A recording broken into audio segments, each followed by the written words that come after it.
Assalamualaikum warahmatullahi wabarakatuh. Bismillahirrahmanirrahim. Alhamdulillahirabbil alamin. Allahumma shalli ala sayyidina Muhammadinil fatih lima ughliq wal khatim sabaq nasirul haqqi bil haqq walati ila siratikal mustaqim wa ala alihi haqqa qadri wa miqdaril azim. Rabbi shrah li sadri wa yassir li amri wa hlul 'uqdatam min lisani yafqahu qawli. Amin ya rabbal alamin. Alhamdulillah, pada kesempatan kali ini kita masih diberikan kesehatan, kekuatan dan juga keselamatan oleh Allah sehingga kita bisa melanjutkan kajian kita pada kajian manajemen bimbingan dan konseling. Yang kedua, sholawat serta salam marilah kita aturkan kepada junjungan Nabi Agung Muhammad SAW. Semoga kita semua termasuk umat beliau yang mendapatkan syafaatnya di yaumil qiyamah. Amin ya rabbal alamin. Oke, pada kesempatan kali ini kita akan mengkaji manajemen bimbingan dan konseling, yaitu tepatnya kita mengkaji dasar dan fungsi manajemen bimbingan dan konseling. Oke, dalam suatu sistem ya pasti memiliki peraturan-peraturan ya, ataupun pengelolaan yang dimana itu sistem tersebut tersusun ya dalam suatu sistem yang kemudian mudah dalam mencapai tujuan. Jadi sebagai suatu sistem biasanya ada aturannya, ada pengelolaannya. Dengan pengaturan dan juga pengelolaan ataupun manajemen tersebut nanti akan mempermudah ya pencapaian sebuah tujuan. Lah, di dalam sebuah sistem tadi ya itu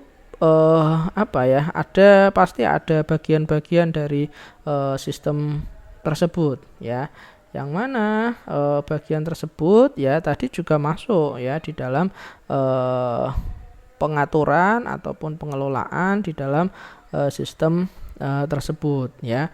Sehingga ya dengan pengelolaan ataupun manajemen ya di dalam sistem tersebut ya, maka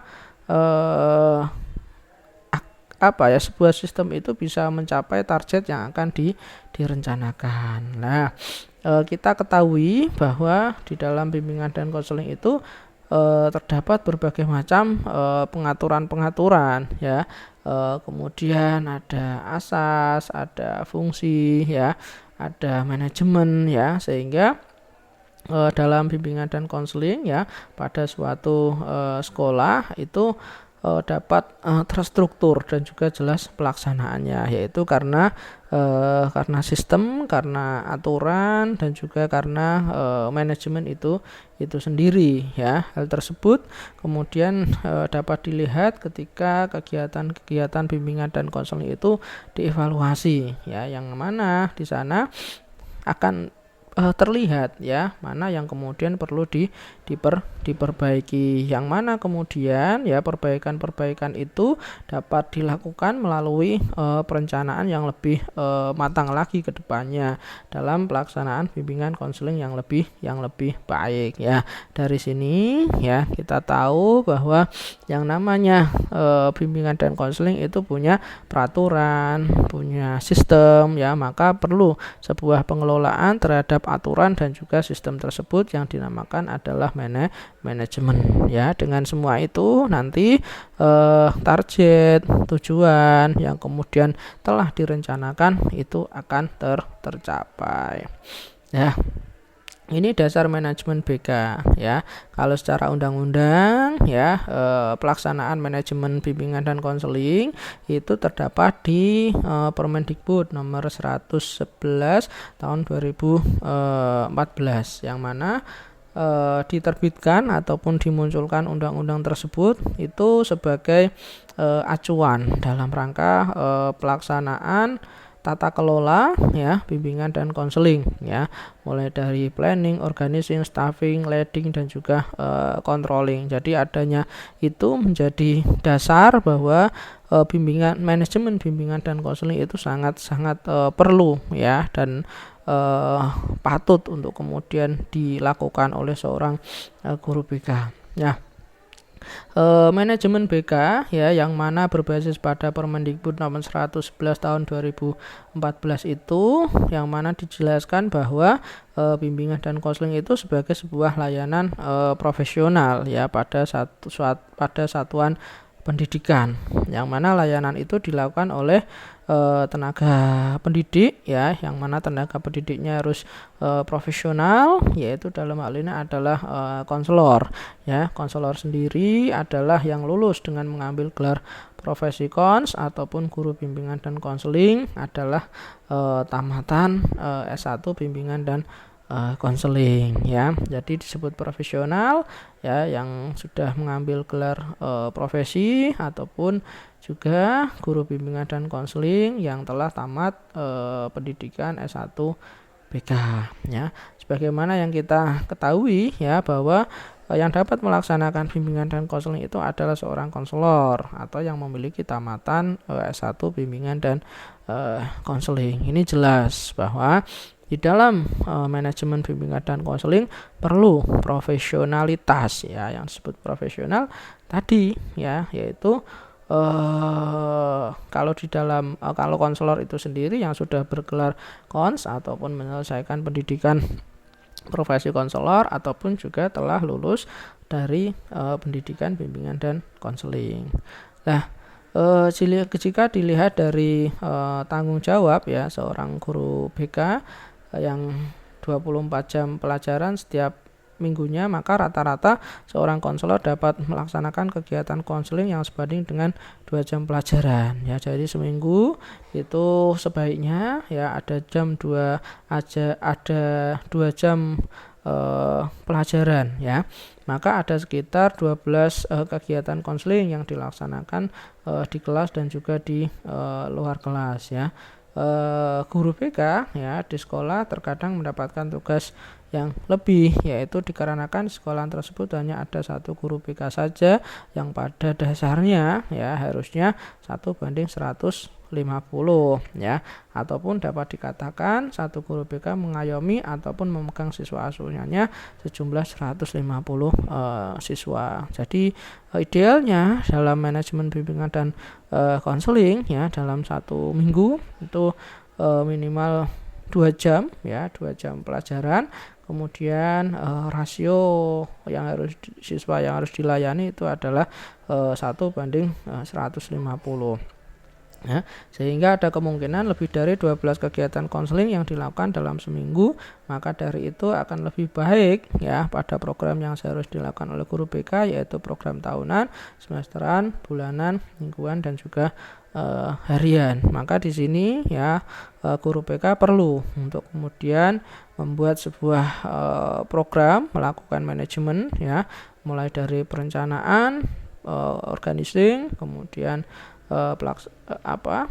pelaksanaan dan juga sampai evaluasi dengan membuat program-program seperti program tahunan, program semesteran, bulanan, mingguan dan juga program harian. Nah, ini adalah dasar kenapa kemudian guru BK melaksanakan manajemen bimbingan dan konseling ya.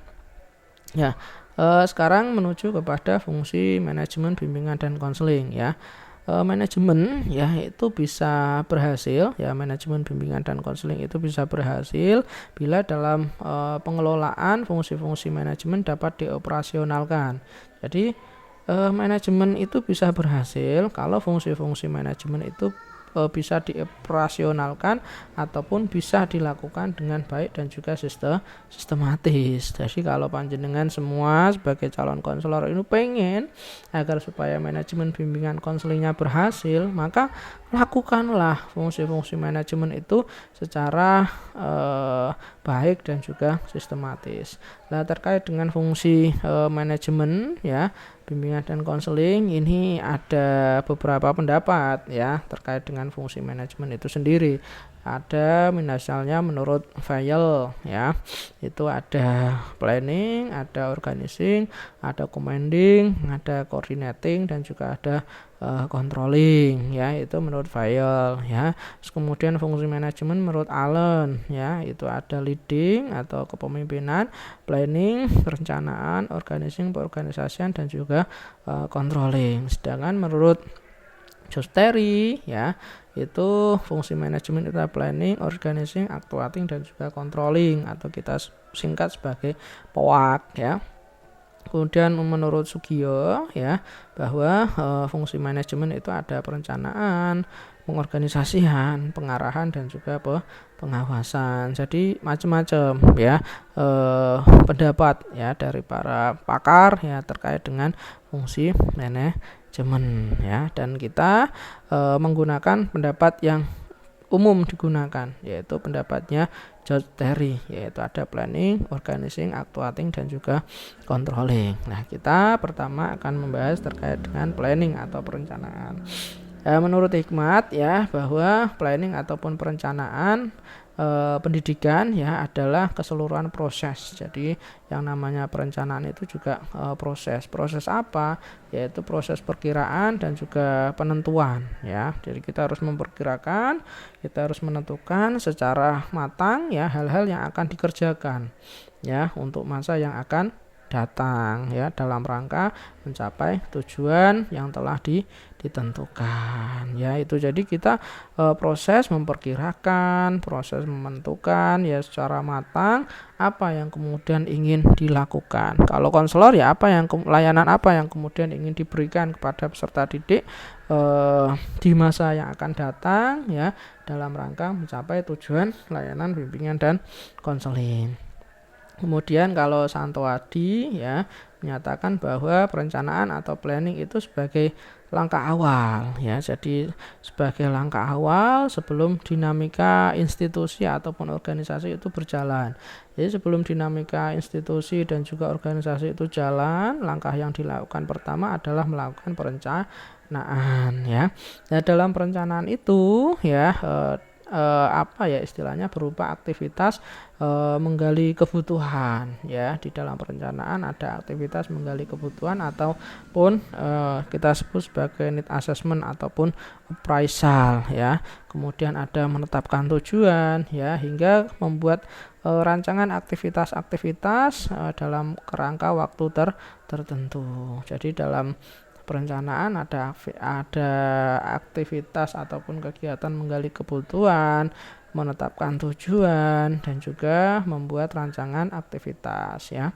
Terus kemudian menurut Sugio ya menyatakan bahwa perencanaan itu merupakan sebuah aktivitas ataupun sebuah keputusan apapun yang mana di situ diputuskan ya dalam suatu organisasi ya dalam jangka waktu tertentu. Jadi ada aktivitas, ada keputusan ya suatu organisasi dalam jangka waktu tertentu. Nah, dari berbagai pendapat ahli ya dapat disimpulkan bahwa perencanaan adalah kegiatan konselor dalam disiapkan program-programnya, menetapkan sasarannya, tujuannya, materinya, metodenya, waktunya, tempatnya, dan juga rencana evaluasi ataupun penilaian dari kegiatan bimbingan dan konseling yang kemudian disesuaikan dengan kebutuhan peserta didik. Jadi menyiapkan, menetapkan sasarannya, tentukan tujuannya, materinya, metodenya, waktu, tempatnya, evaluasinya ya dalam kegiatan bimbingan dan konseling ya, yang mana semua itu dari mulai sasaran sampai dengan tadi evaluasi itu disesuaikan dengan kebutuhan peserta didik. Itu planning, kemudian organizing ya. Setelah perencanaan dibuat, maka selanjutnya konselor itu melakukan organizing atau pengorganisasian. Nah, fungsi dari pengorganisasian tersendiri menurut Terry itu adalah tindakan mengusahakan hubungan-hubungan kelakuan yang efektif antara orang-orang sehingga mereka dapat bekerja sama secara efisien. Jadi di dalam sebuah organisasi itu kan banyak orang-orangnya ya, itu dikelola ya, diusahakan hubungan-hubungannya efektif ya antar orang tersebut ya, agar supaya mereka yang ada di situ bisa bekerja sama secara efisien dan kemudian memperoleh kepuasan pribadi dalam melaksanakan tugas tertentu dalam kondisi lingkungan tertentu guna mencapai tujuan dan juga sasaran tertentu. Jadi dari pengelolaan pengelolaan sumber daya manusia ataupun orang-orang yang ada di organisasi tersebut ya, nanti harapannya mereka bisa bekerja secara efisien, kemudian puas ya secara pribadi ya dalam melaksanakan tugas ya. Kemudian tujuannya juga akan tercapai ya. Itu adalah fungsi dari pengorganisasian. Sedangkan Santo Aji menyatakan pengorganisasian atau pembidangan ya itu menentukan ataupun mengelompokkan aktivitas lembaga atau institusi atau organisasi berdasarkan tujuan yang diciptakan. Jadi dikelompokkan ya. Aktivitas-aktivitasnya, kemudian sumber dayanya ya pada suatu lembaga itu agar supaya tujuan itu bisa direalisasikan ataupun diciptakan. Nah, sedangkan Sugio mengatakan organisasi adalah upaya mengatur tugas perseorangan ataupun kelompok dalam organisasi dalam merancang bagaimana hubungan kerja antar unit organisasi. Jadi perseorangan ataupun kelompok itu diatur ya dalam sebuah organisasi yang mana ya agar istilahnya agar supaya hubungan kerja antar unit itu bisa berjalan dengan efektif, dengan baik ya.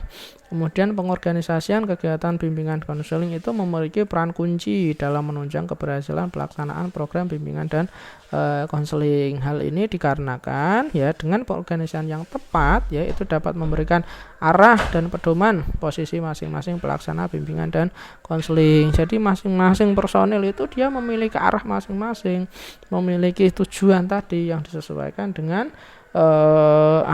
keadaan ataupun keterampilan ya keapakaran dari masing-masing personel bimbingan dan konseling tersebut. Terus kemudian ada pembagian tugas yang jelas.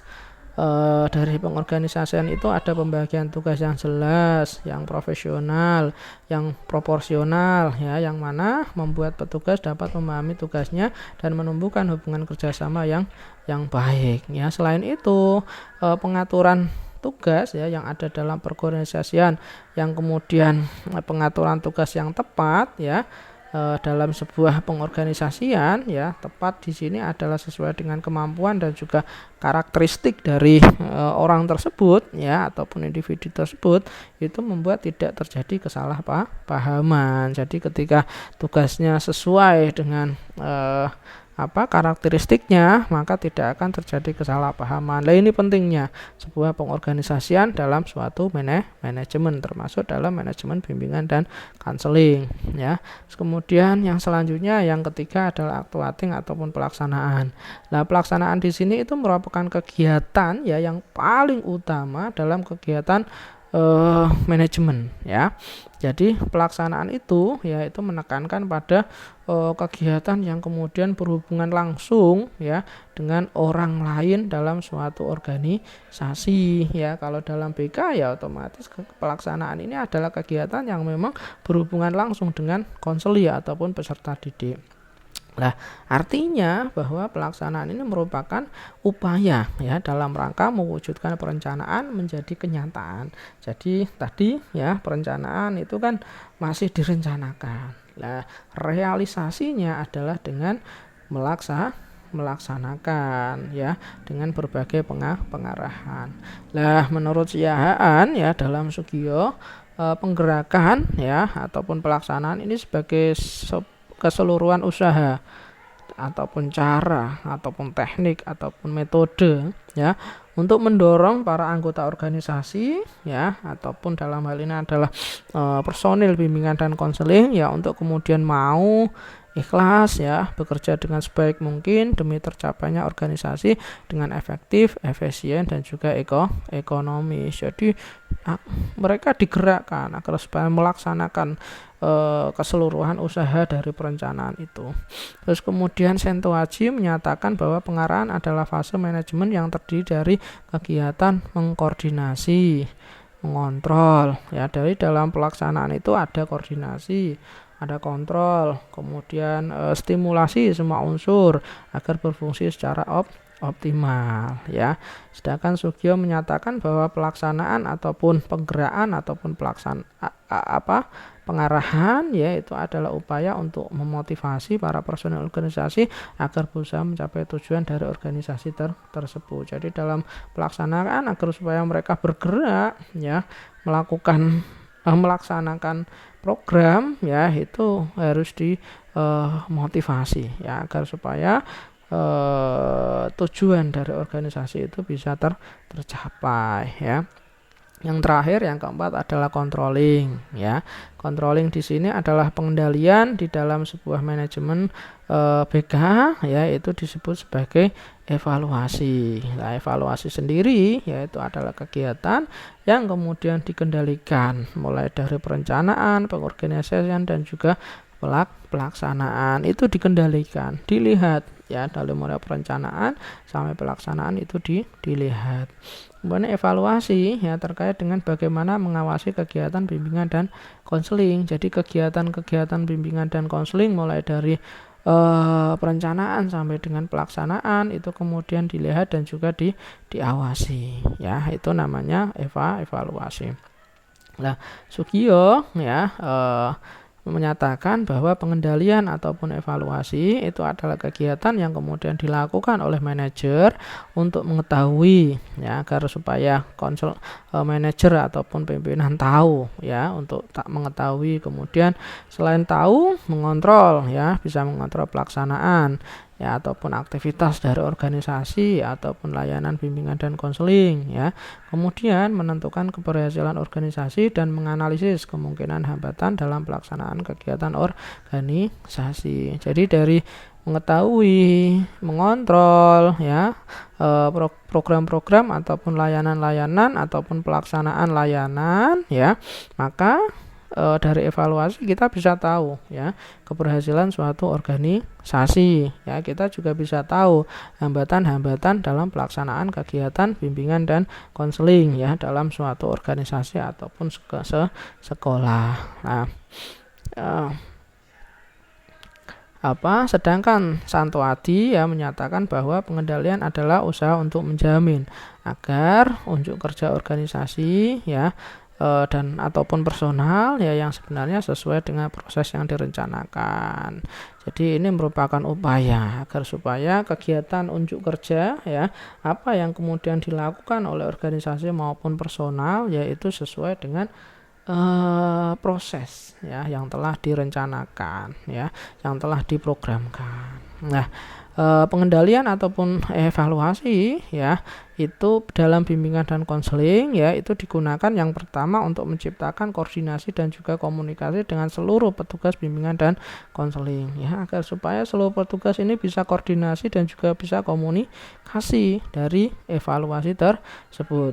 Yang kedua ya, dari evaluasi ini bisa mendorong petugas bimbingan dan konseling untuk melaksanakan tugas-tugasnya ya, mana yang belum terlaksana ya harus dilaksanakan ya. Ya, kemudian yang ketiga, dari evaluasi ini memperlancar dan mengaktivitaskan pelaksanaan